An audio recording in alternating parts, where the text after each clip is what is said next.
Assalamualaikum warahmatullahi wabarakatuh. Di tengah kemajuan teknologi dan informasi yang semakin pesat, ada satu hal yang mulai terancam, yaitu minat dan kemampuan baca anak-anak kita. Data menunjukkan penurunan yang signifikan dalam kebiasaan membaca, terutama di kalangan generasi muda saat ini. Lalu, apa sih yang sebenarnya terjadi? Mengapa di tengah dunia yang penuh dengan informasi, minat baca justru malah semakin menurun? Apa dampaknya bagi masa depan pendidikan kita? Saat ini, sebagian besar anak-anak lebih tertarik menghabiskan waktu di dunia maya dengan game, media sosial, atau aplikasi lainnya. Namun, apa sih yang terjadi ketika kebiasaan membaca mulai tergantikan oleh hiburan digital yang instan?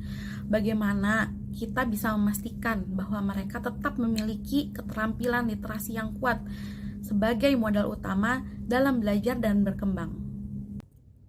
Pada kesempatan kali ini, kita akan menggali lebih dalam tentang penurunan minat baca anak dan tantangan pendidikan yang akan kita hadapi di masa depan. Melalui wawancara dengan Ibu Wahyuni Rahmaningsih SPD, yang saat ini menjabat sebagai Ketua Forum Taman Bacaan Masyarakat Kota Tasikmalaya, serta founder Pustaka Lazuardi dan founder Lazuardi Home, kita akan mencari solusi dan langkah-langkah konkret untuk atasi masalah ini. Yuk simak-simak bersama karena ini adalah masalah yang membutuhkan perhatian dari kita semua. Selamat datang di video edukatif kita, penurunan minat dan kemampuan baca anak, tantangan pendidikan di masa depan.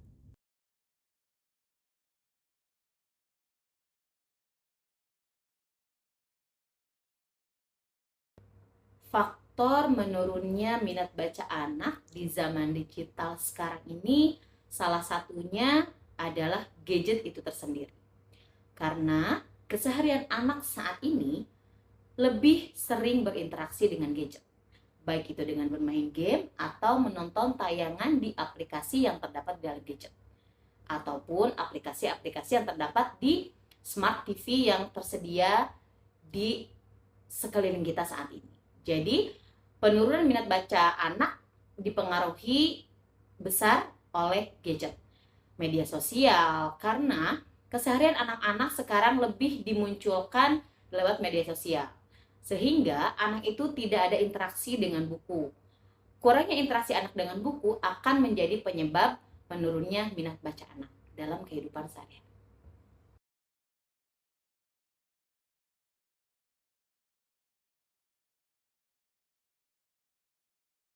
Peran orang tua dalam meningkatkan minat baca anak yang paling utama adalah dengan memfasilitasi anak dengan buku di rumah. Selain memfasilitasi, anak diperkenalkan dengan buku. Anak itu akan meniru. Jadi yang paling utama orang tua memberikan contoh dalam membacakan buku, mengenalkan itu buku apa, seperti apa. Anak akan jadi tertarik. Dengan kita menjadi model membacakan buku kepada anak, anak akan menjadi dekat dengan buku. Habit seperti itu, kebiasaan seperti itu akan menjadi kebiasaan anak ke depannya. Jadi yang paling utama orang tua mengenalkan, orang tua memberi model, kemudian orang tua mendampingi anak dalam membaca buku itu tersendiri. Sehingga anak akan terbiasa dan minat baca anak pun akan meningkat.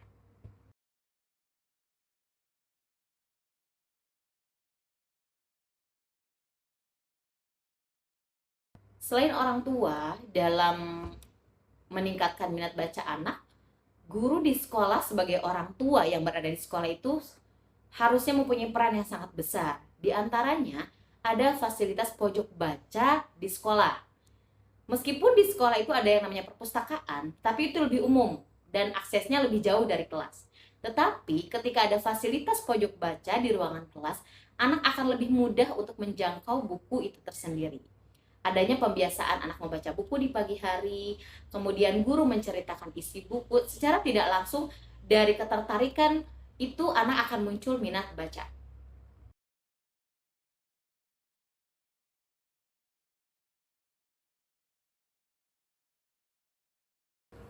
Teknologi apakah membantu atau menghambat? Sebetulnya kembali kepada pendampingan orang tua dalam mendampingi anak menggunakan teknologi itu tersendiri. Jadi ketika orang tua tidak mendampingi, anak akan salah kaprah dalam menggunakan teknologi itu, sehingga kemampuan membaca anak pun akan berkurang.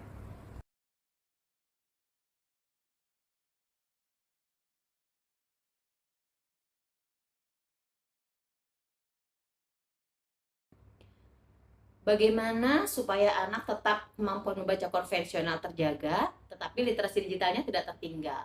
Nah, disinilah peran serta orang tua bagaimana mengenalkan literasi digital dan literasi konvensional tersendiri.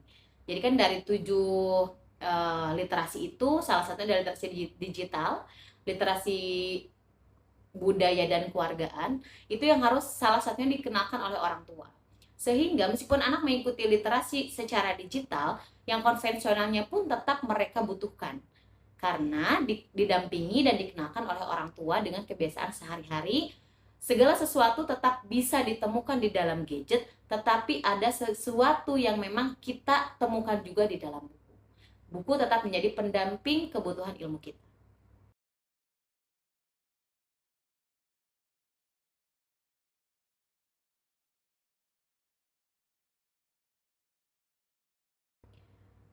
Dampaknya itu anak tidak suka bersosialisasi, anak lebih asik dengan dunia sendiri, dengan dunianya di dalam gadget. Dalam keseharian aja, anak-anak tuh ketika bermain, mereka lebih asik dengan mabar, main bareng, dengan gadget masing-masing. Berbeda dengan zaman dahulu, kita bermain dengan fisik kita, secara langsung ada komunikasi, kemudian ada bertukar informasi dengan kegiatan bermain itu. Tapi anak-anak sekarang, mereka bermain tetapi dengan fokus ke gadget masing-masing, dan itu memang sangat mempengaruhi keperkembangan sosial anak secara besar. Nah, disinilah peran kita juga sebagai orang tua, kita di masyarakat harus memperkenalkan anak dengan permainan-permainan yang bisa komunikatif, yang bisa mengembangkan kegiatan anak, sehingga anak tidak terpaku, anak lebih mudah bersosialisasi, anak lebih mengenal satu sama lain.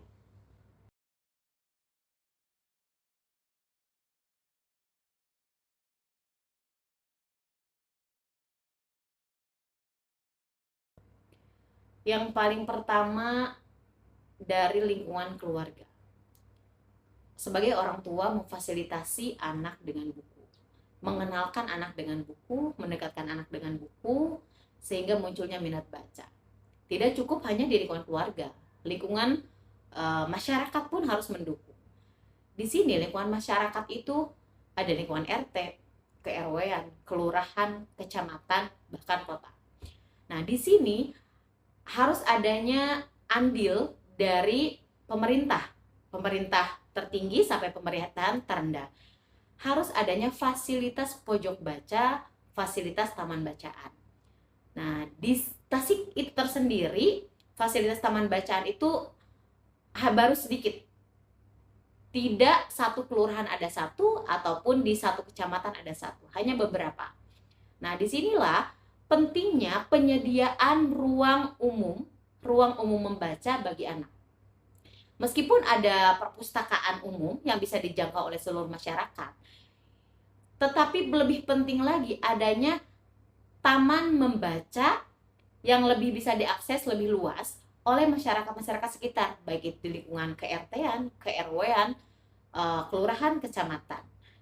Ketika ada fasilitas itu, setidaknya dapat mendukung kedekatan anak dengan buku. Itu dari pemerintahan. Selanjutnya dari sekolah.